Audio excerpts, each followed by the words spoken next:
Support for Radio Friends comes from OsteoStrong. Improvements in bone density, strength, and power can be achieved by weekly 5-minute no-sweat sessions on their 4-spectrum machines. These isometric robotic machines safely emulate high-impact loading on different parts of the skeletal system, which stimulates activity in bone-building cells. Balance and agility can be improved by 2-minute sessions on vibration plates. Every session is supervised by a trained coach. Learn more on Facebook or call to set up a complimentary wellness assessment and session. Good morning and welcome to Radio Friends on this Thursday, November the 25th. It's Thanksgiving Day, and we're glad that you chose to spend a little bit of time with us.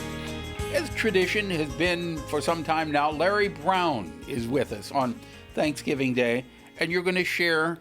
Well, some Thanksgiving personal experiences. Yeah, 2 short stories? Yeah, 2 very, very short stories. Yeah, as you said, you shared 2 short stories back in 2012. Yes, so I want to pick up from there. Okay. All right, so what are they? Well, for most of the years, my wife and I have been somewhere else for Thanksgiving. Not every year, but many years we have an opportunity to go somewhere else. And it's kind of a tradition to experience a Thanksgiving meal in someplace other than with friends and family. I remember some of those stories. I thought you might. And as we were reminiscing, I thought of a couple of stories that I wanted to tell. No, maybe this is a repeat, but we had been camping and hiking in Palo Duro Canyon in the panhandle of Texas, near Amarillo. And as we were headed back, it was Thanksgiving Day, crossing Texas on our way home, and came into the community of Pampa, Texas. And it was about noon on Thanksgiving Day, and we thought, well, let's look up someplace and go to a restaurant that may have a Thanksgiving buffet or something like that. And we went to the commercial strip in that town and found nothing. No restaurants were open. Well, fast food places, but nothing like that. And so we pulled into a convenience store, and I went in to inquire, is there a restaurant in town that might be having a Thanksgiving buffet or a Thanksgiving dinner? And the young person that was working behind the counter didn't know of anything. And so as I was turning around, a woman was behind me in the line, and she apparently overheard our conversation.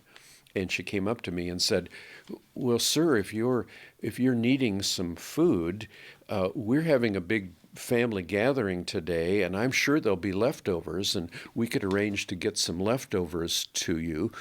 And then I had to explain to her, said, no, we're not, quote unquote, needy. We're not looking for food. We just wanted to purchase a meal at a restaurant for Thanksgiving Day, and thanks for the offer. Then she was a little embarrassed, and we had a nice little exchange. Well, got back in the car, drove across town, and there was another older highway, may have been a main highway at some point that went off in that direction. We just kind of went down it, and it was a industrial area, warehouses and construction companies and blue-collar neighborhood, and there was a little restaurant, tiny little restaurant, that said Mom's.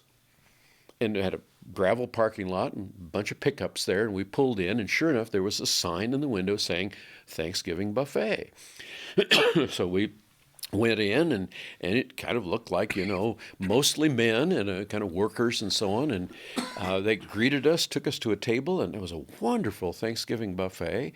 And all you could eat for a certain price. And the woman who owned the cafe, who was Mom, came over and talked to us because she recognized we were not from here, and came over and chatted with us and began to talk about how many turkeys she had baked in the last 48 hours and how many pumpkin pies she made, and had this wonderful conversation.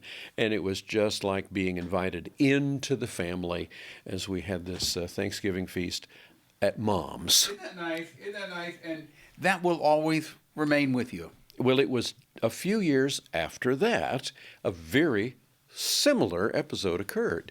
We had the opportunity on Thanksgiving week to do a little camping and hiking in Arkansas. And we had gone to Mount Magazine, the highest point in Arkansas. And in fact, on Thanksgiving morning, we'd hiked the trails on Mount Nebo. And it was about noontime, and we came down into the little town of Dardanelle on the south side of the Arkansas River. And there was nothing open, nothing we could see. So we crossed the river over into Russellville, Arkansas, and a little more going on. Thought, oh, we'll find some place for a Thanksgiving meal. And went out to the north side of town where the interstate is, and there were places there, some restaurants, but nothing that was advertising a Thanksgiving buffet or a meal. In fact, we got in line at one restaurant, and as we got up to the to where they were seating people, we looked at the menu, and they didn't have turkey on the menu on Thanksgiving Day. And we thought, oh, well, this will be a disappointment. We can do something better. So we went back into town, and as our similar episode in Texas, stopped at a convenience store, went in, and this time the person said, oh, I think there is. The Southern Cafe. And she gave us directions, went back to the middle of town, and then out on a highway that went out on the outskirts of town, went over a viaduct, over some railroads, and sure enough, there was the Southern Cafe. And the sign on the store said, free Thanksgiving dinner. Oh, we pulled in, and it was crowded, and they seated us at the counter, and it was it was a full, all Thanksgiving turkey and all the trimmings, a wonderful meal. And the owner came over and talked to us and explained that he had now for years and years, as a thank you to the community, offered a free Thanksgiving dinner. But he invited contributions if you wanted to share. And he told us that all of his staff, including his son, whom he introduced to us, volunteered their time to come and work in the restaurant on Thanksgiving Day. Now, they would quit late in the afternoon so folks could go home. And we had this wonderful chat. And he then said, now this year the charities are, and every year the staff of the restaurant picks the charities for which the contributions go.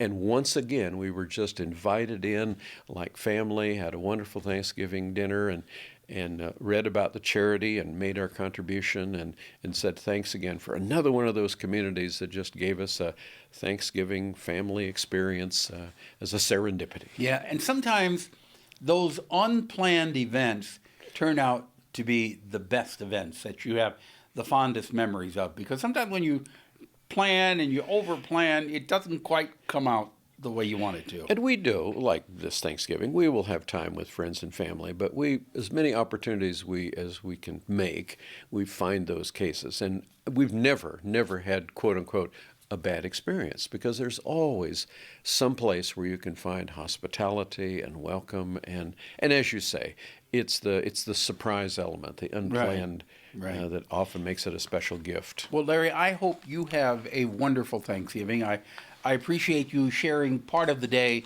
with us here. You're certainly welcome. And I think it's important for all of us to stop and think about what we have to be thankful for. And my goodness, we have so much to be thankful for. It's been a rough couple of years. No kidding. But hopefully we are getting through this, and there is light at the end of the tunnel, and the horizon maybe will be full of sunshine. Yeah, well, even in the worst of times, there is that hope and that possibility. Yes. And I am thankful for so many things, as your friendship and the friendship of so many people that we work with here, and the opportunity to do this Radio Friends program. So happy Thanksgiving to you. Thank you for joining us today, and we'll see you tomorrow. If you're going out, be careful.